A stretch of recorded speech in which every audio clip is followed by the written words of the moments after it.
እሱን አልፈልግም። ቆይ አሁን ለምንድን ጥያቄ መጽሐፍ ቅዱስ ነበረኝ፣ ጥያቄ ለመጠየቅ ኖ ነበር። ለምንድን መፈልግ መጽሐፍ ቅዱስ ነው እና ተመለስ። ትንቢተ ኢሳይያስ ምዕራፍ 47 እንደዚህ ይላል፣ ወፍጮ ወስደሽ ዱቄቱን ፍጪ ይላል እግዚአብሔር። ስለ ዱቄት እግዚአብሔር እያወራ ነው ያለው። ቀጥሎ መሸፈናችሽን አውጪ፣ ረጅሙን ልብስሽን አውልቀሽ ጣይው፣ ባትሽን ግለጪ፣ ወንዙን ተሻገሪ ይላል እግዚአብሔር።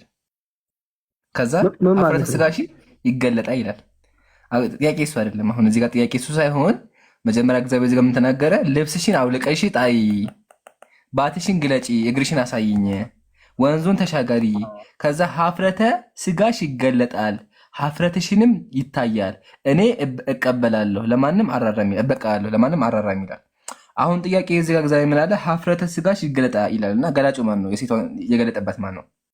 ካዶሽ ኀፍረተ ሥጋሽን ማንም ሰው የማንንም ሴት ኀፍረተ ሥጋ ይግለጥ የሚለውን መጀመሪያ አውጣለት እና ከእሱ ጋር አገናኘለት።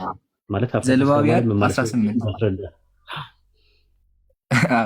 አይ ጥያቄ ማትቀበሉ ከሆነ እወጣለሁ፣ ችግር የለውም። ለምን ይህ መልስልናል። እዚህ ጋር እግዚአብሔር የሴት ኀፍረት እየገለጠ ነው ያለው፣ ግን መጽሐፍ ቅዱስ ጥያቄን ማትቀበሉ ከሆነ ልወጣ ነው።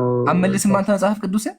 አይ እኔ አሁን እሱን ላውራልህ አይደለም የመጣሁት። ለምን የእግዚአብሔር ቃል እኮ ነው እኮ አንገብጋቢ እኮ ነው። የእግዚአብሔር ቃል መጀመሪያ መመለስ አለበት። ላስማማችሁ ይምሩ። ቆይ እሺ፣ ካዶሽ ጥያቄ አለ አይደለ? አዎ ጥያቄ አለኝ። እሺ ይዤ እላለሁ። ይምሩም ጥያቄ አለ አለኝ። አዎ ስለዚህ አሁን ቢያንስ እሱ ባለቤት ስለሆነ ይጠይቅህና ካዶሽ ትጠይቃለህ፣ ወላሂ ትጠይቃለህ። ይኸው እኔ ቃል ገብቼ እላለሁ። ቀጥሎ አሁን አዎ ካዶሽ፣ ይሄ በጣም አንገብጋቢ ነገር ነው። አንተ አሁን ከሁሉ አውጥተህ እኮ የሚገልጥባቸው ከሆነ ቆይ ካዶሽ እያዳምጠኛል። ይሄ እኮ እግዚአብሔር የሴቶችን ኀፍረት የሚገልጥ ከሆነ አምላክ አይደለም ማለት እኮ ነው። የሴቶችን ኀፍረት እየገለጠ የሚያይባቸው ከሆነ እንትናቸው ማለትን ይሄ ብልግና ነው። አምላክ እንደዛ አይደለም። አንተ አሁን በአእምሮ ሌላ ነገር ስላለ እንደዛ አስበህ ሊሆን ይችላል እንጂ መጽሐፉ ነው ያለው። ያው እዚህ ጋር ልብስሽን አውልቂልኝ ያት እግዚአብሔር ልብስሽን አውልቀሽ ጠያለህ። ሌላ ነገር በሙሉ ስለምታዝ ነቢያችሁ ሌላ ነገር ስለሚያስብ እንደዛ ካዶሽ የእግዚአብሔር ቃል ትንቢተ ኢሳይያስ ምዕራፍ 47 መጽሐፍ ቅዱስ ያው መስረጃ አይደለም ክፍሉ አንተ ነቅለህ ነው። ቆይ ላብራራልህ ከፈለግ ችግር የለውም።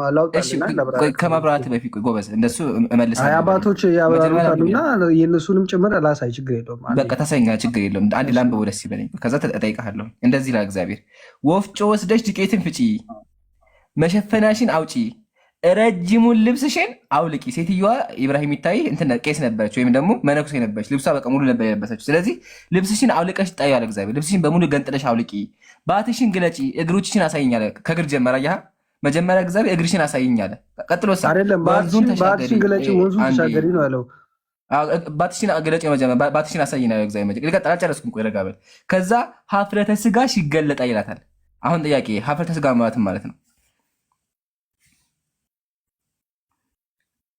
አሎ ሄሎ፣ እሱ እኮ እየተወራ ያለው ሜታፎሪካል አገላለጽ እኮ ነው። ጥያቄ ኀፍረተ ሥጋ ማለት ማለት ነው። እዛ ጋር ጥያቄ ኀፍረተ ሥጋ ማለት ነው። ክፍሉ እያወራ ያለው ስለ ሜታፎሪካል አገላለጽ አልጠየቅኩም። አይደለም ስለ ሴት እያወራ አይደለማ። ኀፍረተ ሥጋ ማለት ነው። ታውቃለህ፣ ስለ ሴት እያወራ አይደለማ። ስለ አንድ ሴት እያወራ ቢሆን ኖሮ ነበረ ነበር ግን አይደለም። በሴት አስመስሎ በሜታፎሪካል አገላለጽ ተናገረ ነው እንጂ ረጋ በል። ምሳሌ አይደለም። በኋላ እሱ እናወራበታለን። ጥያቄያችን ከቁጥር አንድ ጀምረህ አንብባ፣ ችግር የለውም። ኧረ በአላህ መጀመሪያ አታዳምጥም። ጥያቄ ቁጥር አንድ ላይ አይደለም፣ ጥያቄ ቁጥር 3 ላይ ነው። ስለዚህ ጥያቄን አዳምጠን ለመመለስ ሞክር። ጥያቄ ኀፍረተ ሥጋ ማለት ነው። ኀፍረተ ሥጋ ማለት ነው። ምን ማለት ነው? የሴት መውለጃ ዕቃ ማለት ነው አይደለ? አይደለም እንደዛ። አይ ሲጀመር ክፍሉ በሜታፎሪካል አገላለጽ ነው የተጠቀሰው እንጂ አንተ እንደምትለው እኮ ቃል በቃል ስለ ሴት እየተወራ ነው። ጥያቄ እሱ አይደለም። ኀፍረተ ሥጋ ማለት የሴት መውለጃ ማለት ነው አይደለ?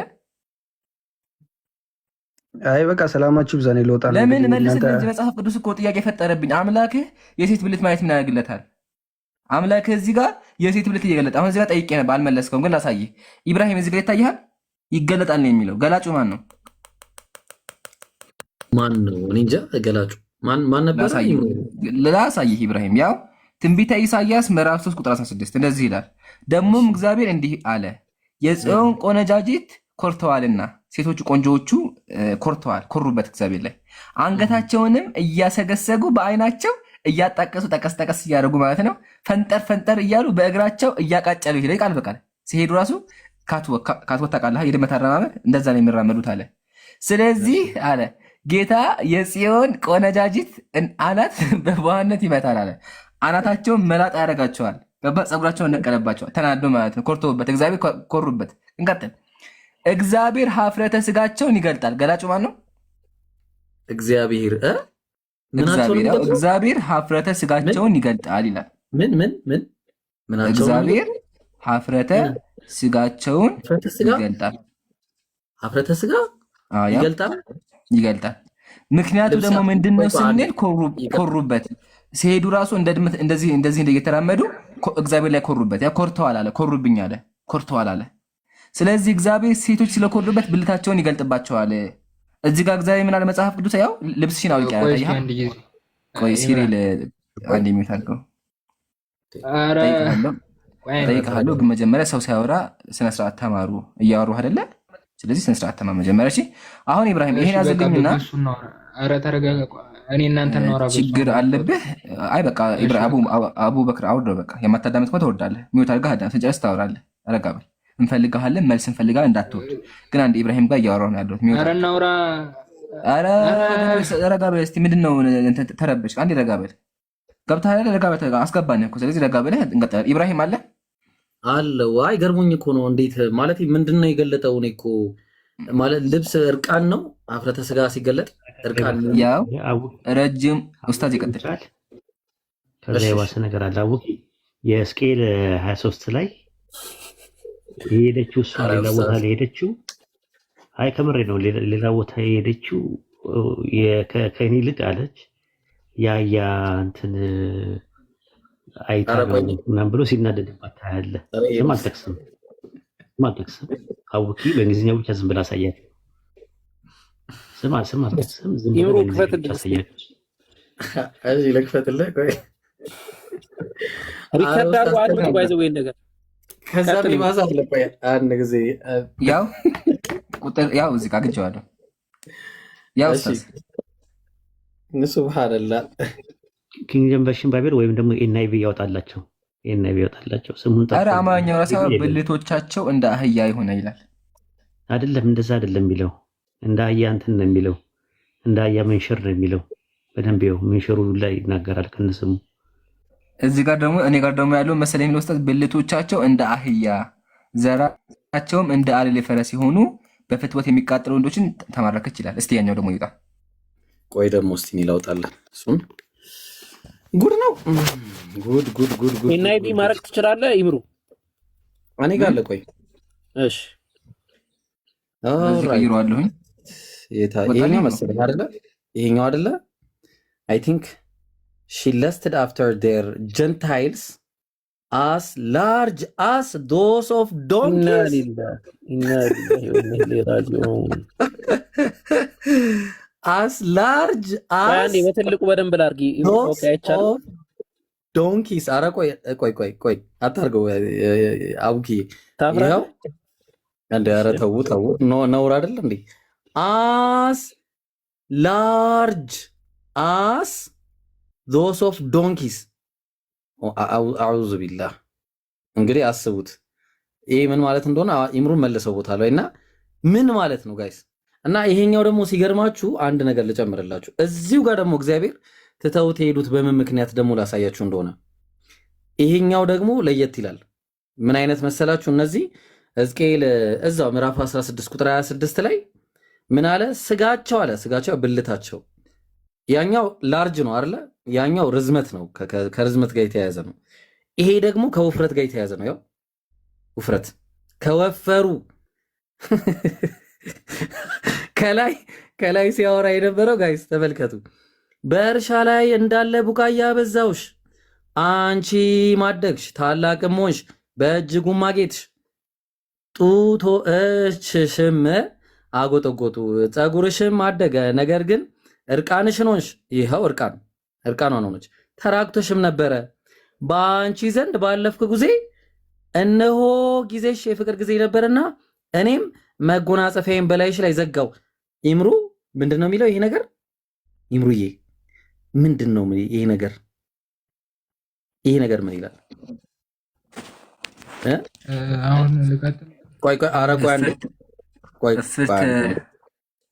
እስርተ ጋሽ ምን የሚለው መለስላችሁ። ኧረ ቆይ እባክህ አንተ ሰውዬ ቆይ አንዴ እናውራበት። እሺ ምን አልክ ኢምሩዬ? ምንድን ነው ሀፍረተ ነው እፍርተ ጋንሽም ይላል። ምን ማለት ነው? አረ ኢምሩ እንዴ! የማንበብ ችግር አለብህ ኢምራን። ይህን ነገር ማስተካከል አለብህ። አረ አንብብ እንዴ! ምንድን ነው እንዴ? ነውር አይደለም። ሀፍረተ ነው እንዴ? ሀፍረተ ጋሽን ነው እንዴ? ነገር እውነት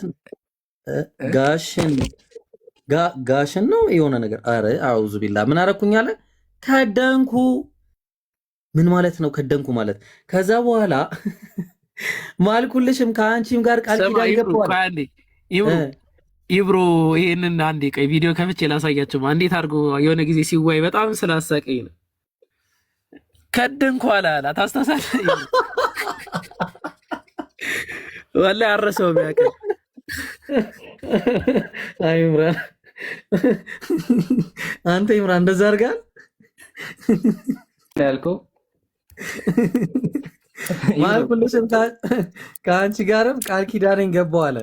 ከዛ ይላል ጌታ እግዚአብሔር አንቺም ለኔ ሆንሻል። አሁን ጥያቄው እንደዚህ በፍቅር እየኖሩ እያለ መጨረሻ ግን ትታው ሄደች። ቅድም ኡስታዝ ያመጣልን አውዙ ቢላ ያኛው እንደዚህ ነው። ልብ አድርጉ። የአስ ምንድን ያለን የቀደሙ አስ ላርጅ አስ ዶንኪስ ጀንታይላቸው አስ ላርጅ አስ ዶንኪ አለ። ይሄኛው ደግሞ ሌላ ታሪክ። ጀንታይላቸው ምንድነው? ከወፈሩ ከጎረቤቶችሽ ጋር ከግብፃውያን ጋር አመነዘርሽ አለ። ወፍራም ነው። ይሄ ደግሞ አቡኪ ሚዩት አድርገሽ ምናልባት እያወራም ከሆነ እንዳይገባብ ብዬ ነው። እና አስባችሁታል? ይሄ ስለ ወፍረት ነው። ያኛው ኢማጂን መርጅ ሲሆን ደግሞ ሌላ ታሪክ ነው የሚፈጠረው። እና ጀዛከላ ኡስታዙና ኢምሩ ቀጥለ የጀመርከውን ሰላም ብያለሁ።